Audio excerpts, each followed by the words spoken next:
ఉత్సాహిక యువకులు కోకొల్లలు ఎలాగోలా అవకాశం దక్కితే తమ ప్రతిభ నిరూపించుకోవడానికి తహతహలాడుతూ ఉంటారు.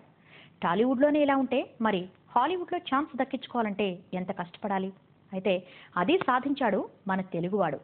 గుంటూరు జిల్లా వాసి ఒకరు ఓ ఇంగ్లీష్ సినిమాకు కథా రచయితగా ఎంపికయ్యాడు. పాత గుంటూరుకు చెందిన ఆనందమోహన్కు సినిమాలంటే పిచ్చి అభిమానం. ముఖ్యంగా హాలీవుడ్ చిత్రాలంటే ప్రాణం. కథాపరంగా, సాంకేతికంగా మన సినిమాలు కొన్ని హాలీవుడ్ స్థాయిలో ఉన్న ఆస్కార్ అవార్డుల రేసులో చతికిలబడ్డం ఇతనికి వెలితిగా అనిపించింది. ఎలాగైనా భారత్కు ఆస్కార్ సాధించి పెట్టాలని గట్టిగా నిర్ణయించుకున్నాడు. నేరుగా హాలీవుడ్ సినిమాలకు కథా రచయితగా పనిచేసి తను అనుకున్నది సాధించాలనుకున్నాడు. అంటే నాకు కాలేజ్ స్టడీస్లో Hollywood action movies, science fiction movies ఎక్కువ చూస్తూ ఉండేవాడిని. ఒకరోజు సడన్గా అంటే నేను ఎందుకు రాయకూడదు, చూడటమే కాకుండా పిక్చర్స్ అనే ఆలోచన వచ్చింది. సో ఇట్లా హాలీవుడ్కి స్టోరీస్ రాయాలంటే అసలు ఏంటి స్టాండర్డ్స్ అనే ఆలోచన. హాలీవుడ్కి ఇక్కడ పిక్చర్స్ తీసి అక్కడ పంపించారు, అట్లా కాకుండా హాలీవుడ్గా రైటర్గా ఉండేసేసి అక్కడ నుంచి తీసుకురావాలన్న ఆలోచన నాకు అప్పుడు కలిగింది.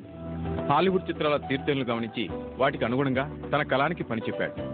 హాలీవుడ్లో ప్రసిద్ధ నిర్మాణ సంస్థలైన 20th Century Fox, DreamWorks, George Lucas film, Time Warner Books, Transworld పబ్లిషర్స్కు ఆనంద్ తాను రాసిన కథలు పంపేవాడు.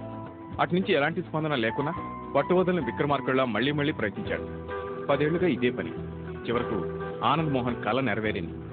ది సైలెంట్ స్క్రీన్ 1 పేరుతో అతను రాసి పంపించిన ఓ స్క్రిప్ట్ను ఓ సంస్థ వారు తీసుకున్నారు. దాన్ని ది రైటర్స్ గిల్డ్ ఆఫ్ అమెరికాలో రిజిస్టర్ చేయించి కాపీరైట్ కూడా ఇచ్చారు. ప్రస్తుతం ఆనంద్ ఆ కథకు స్క్రీన్ ప్లే రూపొందిస్తున్నాడు. నాకు అల్టిమేట్ డ్రీమ్ ఏంటంటే మన ఇండియన్గా ఆస్కార్ అవార్డు తీసుకొని రావాలనేది. నేను ఈ 10 years నుంచి ట్రై చేస్తున్నాను. నా ఎఫర్ట్స్లో నేను ముందు స్టోరీ ప్రమోట్ చేసుకొని, స్క్రిప్ట్ ప్రమోట్ చేసి, ఆఫ్టర్ దట్ దాని మూవీకి వెళ్ళిపోయి తీసుకురావాలని నా డ్రీమ్గా పెట్టుకున్నాను. ఆంధ్రప్రదేశ్ చెందిన ఓ సాధారణ యువకుడి కదా హాలీవుడ్లో రిజిస్టర్ అవడం ఇదే మొదటిసారి. భారత్కు ఆస్కార్ అవార్డు సాధించి పెట్టాలన్న కోరికను తనకు లభించిన ఈ అవకాశం ద్వారా నెరవేర్చుకోవడానికి ఆనంద్ అహోరాత్రులు శ్రమిస్తున్నాడు.